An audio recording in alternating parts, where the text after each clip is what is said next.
Hey gang, Scott Halley here again at the Throw Center. Apologize for the traffic behind me. We are right off of 33rd and Marine Drive in Portland, and we're also next to the airport, so you may hear a little bit of air traffic as we go through this segment. So I get an email from, I hope I'm pronouncing your name correctly, apologize if I get it wrong, bars. Hopefully I got that right.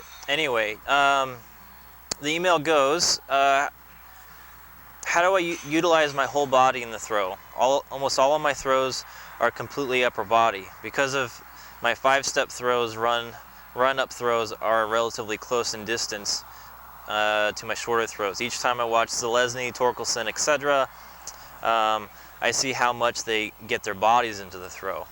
I'm really not sure how to accomplish this or practice this. Okay, so throwing with your whole body is absolutely important, but it's all a sequence, okay? It starts from the lower half, works its way up. Of course, you're trying to capitalize on all the energy that you're bringing down the runway. You want to add force to the Javelin while it's going in its natural direction, okay? So we've got a nice long runway. Force is moving forward. We want to make sure that we're contributing even more force in that same direction. So, so think of it as this forward direction that we're just going to kind of help a little bit in the process, and that starts from our lower half and works our way up. I look at several things that will produce force. There are more, but for what we're going to talk about here, I'll just mention a couple of things. Okay, your hip creates force in a forward direction. It also stretches out muscles between the hip and the implement. We want to make sure that we stretch these muscles out like a rubber band. We don't want to quickly stretch it out and then fire it off. We want to elongate it, start moving away from the anchor point. For us, it's going to be the Javelin in hand. We want to move away from that so that we create that stretch. And then we want to help transfer the energy from your run up into the release of that rubber band, okay? So the stretch out for me is the hip. It's also across the chest, so it's getting that left arm down a little bit. So the hip, the stretch across the chest this way, and then once we hit the block, we're going to transfer the energy from our feet up our body and contribute a little bit more force at the release of the rubber band, okay? So in your video that you sent me on YouTube, which I'll try and post here on this segment, you're getting pretty good speed down the runway. It was hard to see in great detail of your throw, but it looks like a pretty decent fundamental throw. What I do see is that you're running right over that block. I don't see that you're really transferring energy over that block. It almost looks, based on how you're throwing, that you're coming around a little bit sideways of that block. So for you, what we want to focus on is changing the balance, the direction, where your center of gravity is, okay? I did cover this in another segment about foot position, but I'll go over it quickly here. I want to make sure that the Javelin is coming up at a high point over my block, okay, and that my body is keeping me on balance so that I can transfer the energy at a high point straight forward in the direction that we carry down the runway. So get your feet set underneath your hips.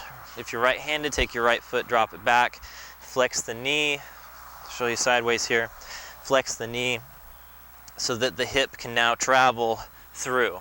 Now I want my upper body back into a position, so I'm throwing over the center of my gravity. So once I get my feet set, I want to make sure that the hip pulls me forward, and then my chest is going to pull the arm forward, and I'm going to drive up high over the top and over that block. If I maintain a good block, the impact coming into the ground, the energy is going to come right back up, and I'm going to transfer that into the implement. So I would say break your movements down into a shorter approach and work on actually capitalizing on that block. One of the ways you can do that is get your left arm active as well. So as I land on my right foot, my left arm is going to start to drop down, and I'm going to start rolling up into a position to throw over the block. So as I come through, I want to be here, and that hip is going to pull, then the chest is going to drive, and I'm going to be up through the throw over that block. Okay, I'll show you a little bit on the side view here. So as I land here, arm comes down, hip, then the chest, drive over the block. Give you another side view here. Drive that hip, lead, then with the chest, and over the block. I have a few other drills that we can post here on my YouTube channel, but for now, just break your throws down to something that's real basic. Okay, so real simple, right? Nothing real powerful. It's just to get the right sequence. Okay, so set up for it. I'm going to just kind of rock back on my back leg. Just balance. As I collapse on that right foot, I'll roll onto the ball of my foot. Knee's going to go forward, down, and my hip is going to drive forward into my block. Okay? And right over the top. And I'm just going to do that over and over again, get used to the sequence. Eventually I can add a little bit to it, just a little hop, and then the same basic movement.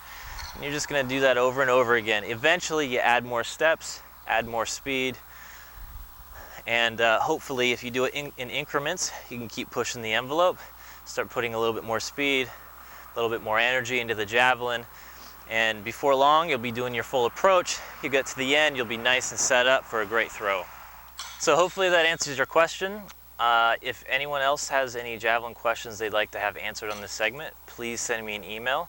My email address is shalley@coachhalley.com. And you can also visit my website at www.coachhalley.com.